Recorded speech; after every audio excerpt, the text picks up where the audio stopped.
Hello, mighty companions. This is Earl Purdy, and I'm going to do Lesson 101 and Inner Course in Miracles.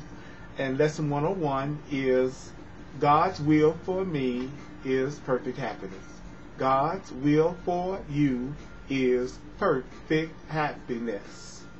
Today we will continue with the theme of happiness. This is a key idea in understanding what salvation, which is right-mindedness, means. In other words, you still believe that your healing, your salvation, asks for suffering as penance for your sins. This is not so. Yet you must think that you have to suffer while you believe that sin is real and that you as a child of God can sin. Do you know that if sin were real, punishment is just? And that means punishment cannot be escaped.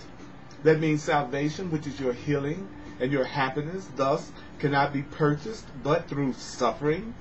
If sin is real, then happiness must be an illusion, because sin and happiness cannot both be true. Don't you know that the sinful warrant only death and pain, and it is this the sinful ask for?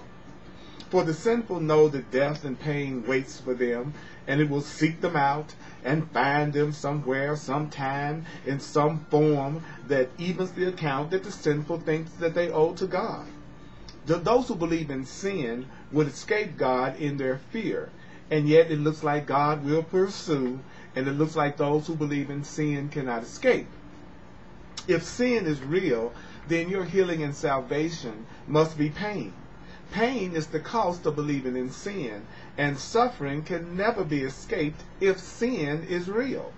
Salvation, which is right-mindedness and healing and forgiveness, must be feared because it looks like it will kill, but slowly, taking everything away before it grants the welcome boon of death to victims who are little more than bones before salvation, which is healing, is appeased. The wrath of salvation is boundless, merciless, and totally just. Who would seek out such savage punishment? Who would not flee salvation and attempt in every way that they can to drown the voice that offers salvation to them? Why would you try to listen and accept the offering of God? If sin is real, the offering of sin is death, and meted out in cruel form to match the vicious wishes in which the idea of sin is born. If sin is real, then salvation, which is the truth, has become your bitter enemy, the curse of God upon you who have crucified his son. You need to practice periods today.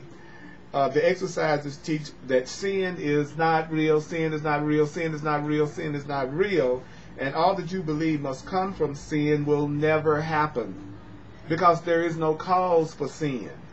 Accept atonement, accept the correction of error with an open mind which cherishes no lingering belief that you have made a devil of God's child. There is no sin, there is no sin, there is no sin, there is no sin, there is no sin. We practice with this thought as often as we can today, because there is no sin is the basis for today's idea. God's will for you is perfect happiness because there is no sin. There is no sin. There is no such thing as sin. And suffering is causeless. Joy is just, and pain is but the sign you have misunderstood yourself. Fear not the will of God, but turn to the will of God in confidence, that the will of God will set you free from all the consequences the belief in sin has wrought in feverish imagination. Say, God's will for me is perfect happiness. There is no sin. It has no consequence. God's will for you is perfect happiness. There is no sin. It has no consequence.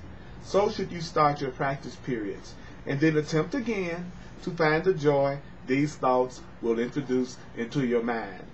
Give these 5 minutes gladly to remove the heavy load you lay upon yourself with the insane belief that sin is real. Today, escape from madness. You are set on freedom's road. And now, today's idea, God's will for me is perfect happiness, brings wings to speed you on, and hope to go still faster to the waiting goal of peace. There is no sin. Remember this today. There is no sin. And tell yourself as often as you can, God's will for me is perfect happiness. God's will for me is perfect happiness. This is the truth because there is no sin. This is the truth because there is no sin. God's will for you is perfect happiness. So we're going to say this for a minute to just get it in our minds. God's will for me is perfect happiness. God's will for me is perfect happiness. God's will for me is perfect happiness. God's will for me is perfect happiness. God's will for me is perfect happiness. God's will for you is perfect happiness. God's will for you is perfect happiness. God's will for you is perfect happiness. God's will for me is perfect happiness. God's will for you is perfect happiness. God's will for me is perfect happiness. God's will for you is perfect happiness. God's will for me is perfect happiness. God's will for you is perfect happiness. God's will for me is perfect happiness. God's will for you is perfect happiness. God's will for me is perfect happiness. God's will for you is perfect happiness. God's will for me is perfect happiness. God's will for you is perfect happiness. God's will for me is perfect happiness. God's will for you is perfect happiness. God's will for me is perfect happiness. Hey, mighty companion, this is Earl Purdy. Want to recommend that you go to www.earlpurdy.com and check out my Course in Miracles classes there, and forward these videos to whoever you feel like might benefit from them.